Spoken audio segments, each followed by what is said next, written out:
Hello, I welcome you all to your own channel MSK Learning. In this video, we will discuss one numerical problem which is related to the beam. So the problem on a screen: for the beam and loading shown in figure, determine the slope and vertical deflection at the midpoint of the distributed load. So the beam is like this, that you can see that this is the cantilever beam, right? Means actually for this portion it is cantilever and for this portion it is the simply supported. On that beam, the beam total length of the beam is 2 meter. At half of the span, the 12 kilonewton per meter of UDL is acting. The material of Young's modulus is 200 gigapascal and moment of inertia is 4 into 10 to the power of 6 mm to the power of 4.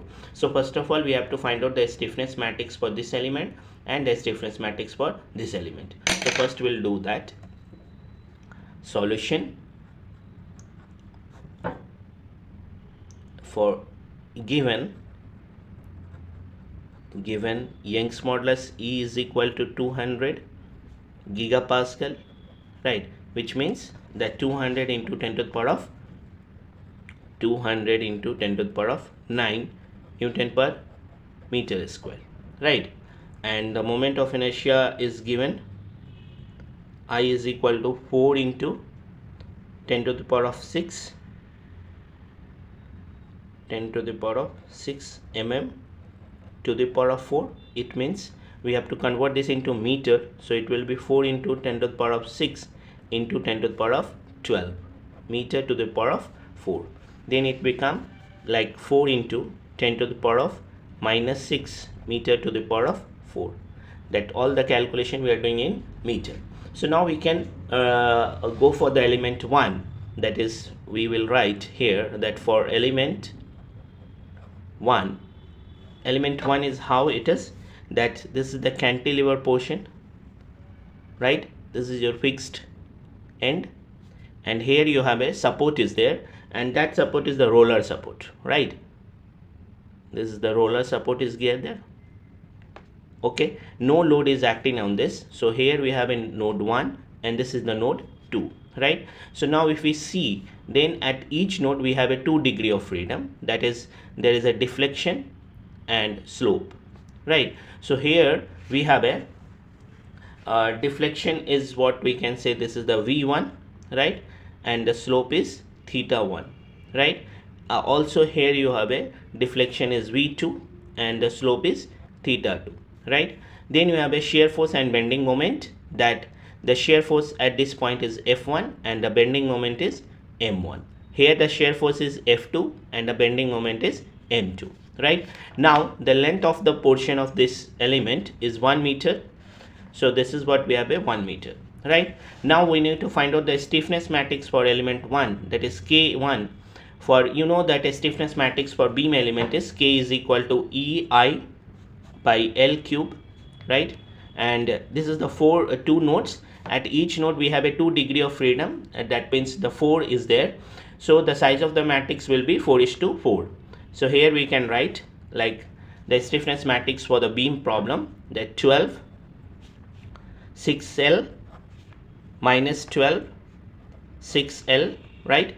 This is the 6L and 4L square minus 6L 2L square, again minus 12, this is minus 6L, 12 minus 6L, this will be the 6L, and 2L square minus 6L and 4L square, right? So this is what you have, a 4:4 matrix.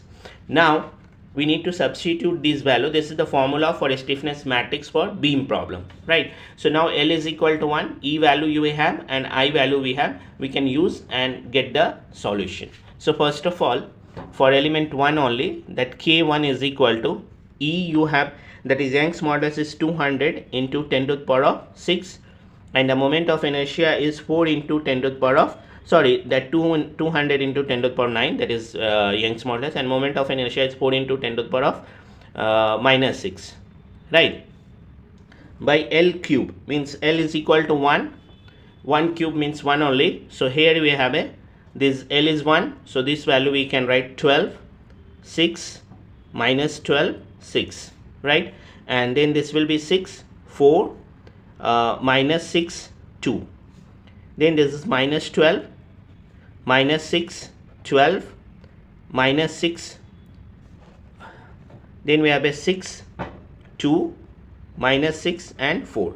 So this is what we got the K1. Now we need to simplify this. 200 into 10 to the power of 9 into 4 into 10 to the power of minus 6, right? So on simplification we'll get the values, that is 200 into 4, that is 800 into 10 to the power 9 and minus 6, that is minus 10 to the power of 3, means 800 into 10 to the power 3, or we can say 8 into 10 to the power of 5, right? So now here we go.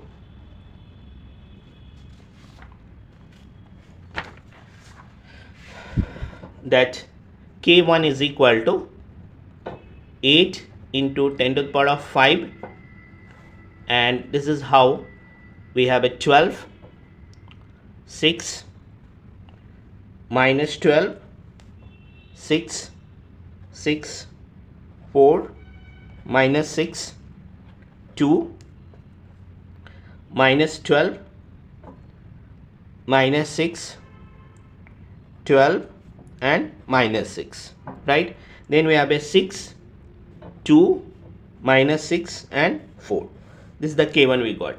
Now we'll go for the K2. So this is connected between a V1 theta 1 V2 theta 2, right? That is V1 V2 are the deflection at 1 and 2, and theta 1 and theta 2 are the slope, right? Similarly we have a this is what V1 theta 1 V2 theta 2, right? These are the columns and these are the rows, right? So now we can see that for element 2, right? If you look at the element 2 is simply supported like this. At the two end we have a roller is there, that is the roller support is there.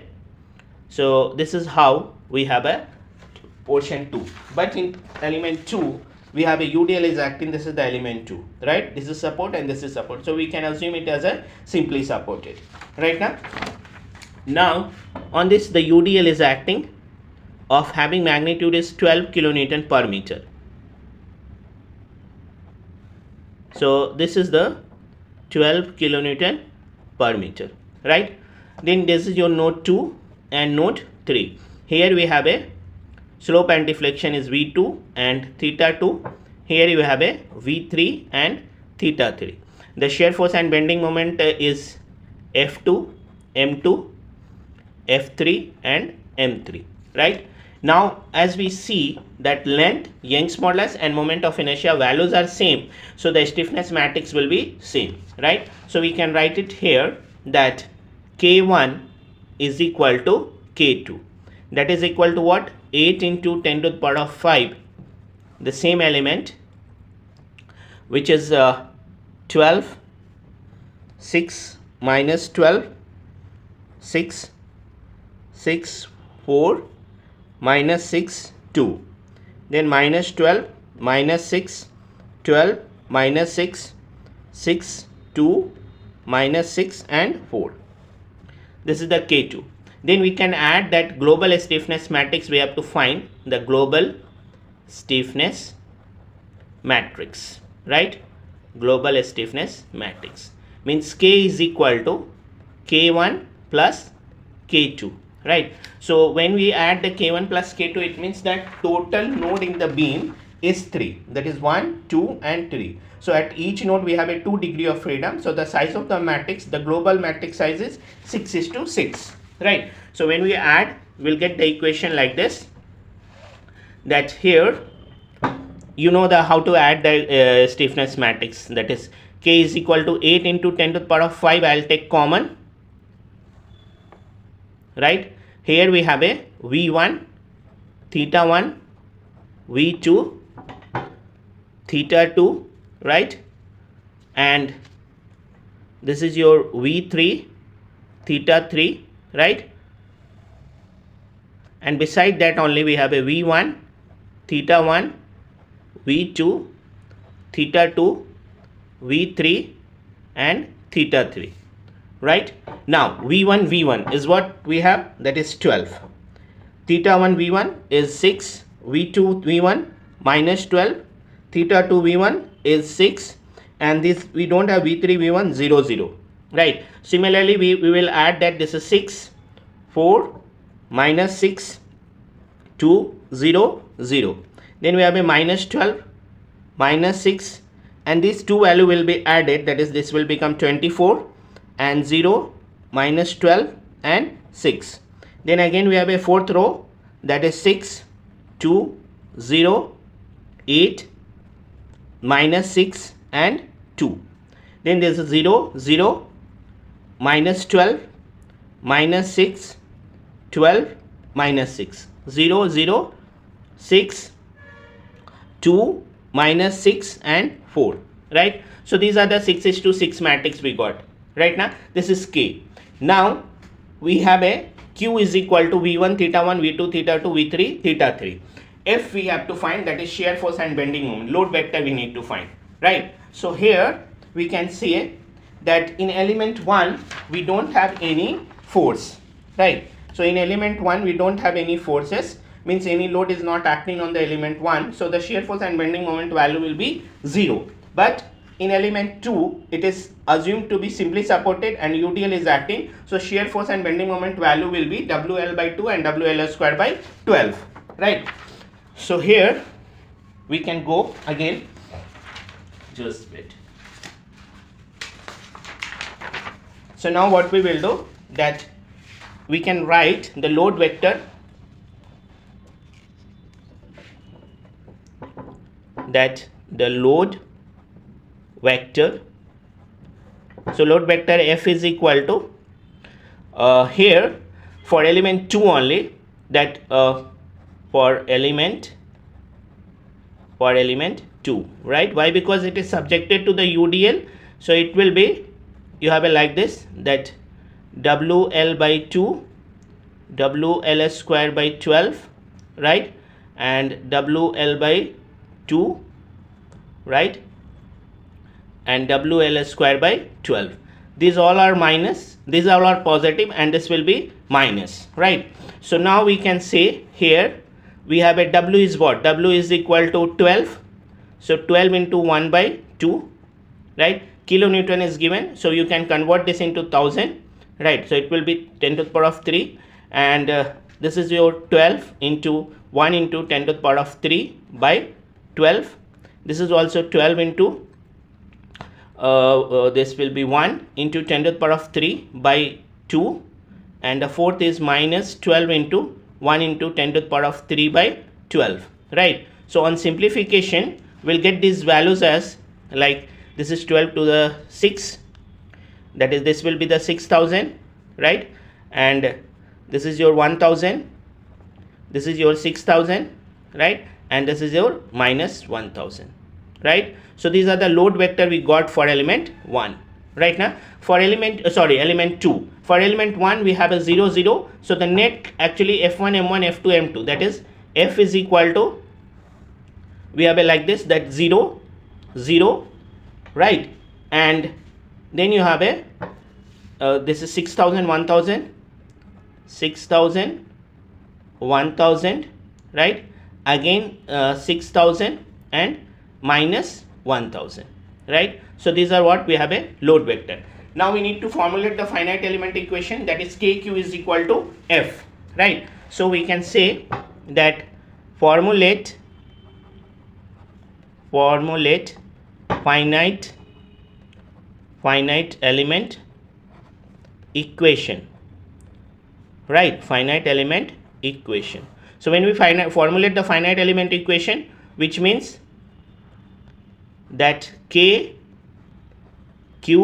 is equal to F. So K is equal to 6:6 matrix, Q is equal to V1 theta 1 V2 theta 2 V3 theta 3, F is equal to whatever the value we have calculated load vector. But we need to impose the boundary condition. So the boundary condition, so now we have to impose the boundary condition. The boundary condition is that the node 1 element 1 is fixed, right, at this point. That is, if you look at that, this is our beam, that is here it is fixed. So as it is fixed, so neither we have a deflection nor we have a slope, that is slope and deflection both will be 0 here.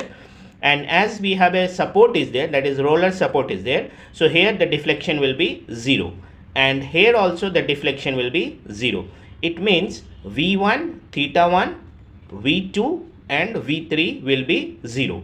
So when this boundary condition will impose, so we can say that applying boundary condition, right? So boundary condition is what? V1 is equal to theta 1 is equal to V2 is equal to V3 is 0, right? V1 is deflection at node 1, V2 is deflection at node 2, and V3 is deflection at node 3, and theta 1 is a slope at node 1.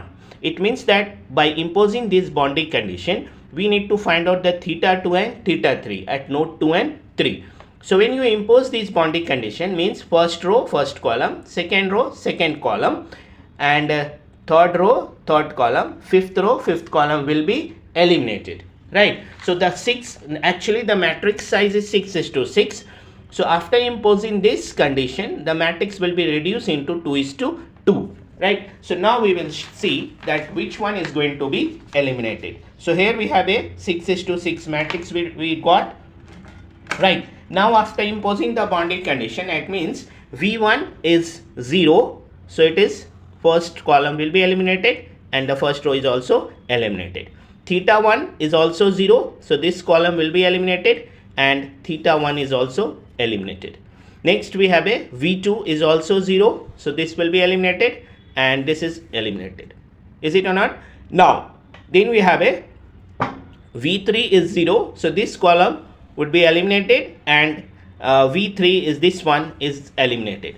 So now what are the element we have remain in the matrix? So remain element is, this is 8, right? That is the theta 2 V3 and 2, right? 2 and 4. So actually the matrix is 6:6. After imposing the boundary condition, the size of the matrix is become 2:2. Now, so now the matrix will become like this, that is 2:2 matrix. Here we go, that this is what you have a 8, right? 2, this is also 2, 4, right? And also we know that is 8 into 10 to the power of 5, right? This is like this. And then here we have a theta 2 and theta 3, right? This is equal to what?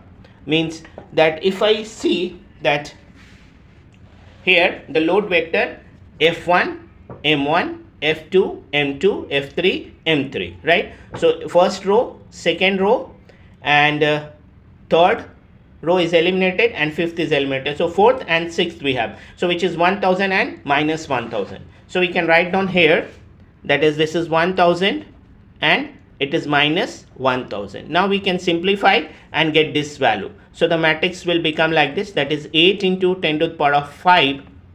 This is 8 theta 2, right, plus 2 theta 3 is equal to 1000, right? And the second equation we have 8 into 10 to the power of 5. This is 2 theta 2 plus 4 theta 3 is equal to minus 1000, right? So on simplification, we can get the theta 2 and theta 3 value. So this simple, this is the equation is there, that polynomial equation. On simplification, theta 2 and theta 3, we have that solution is 4 into, that is 2.67 into 10 to the power of minus 4, and this is minus 4.46 into 10 to the power of minus 4. So this is what we got the slope at this point. Thank you.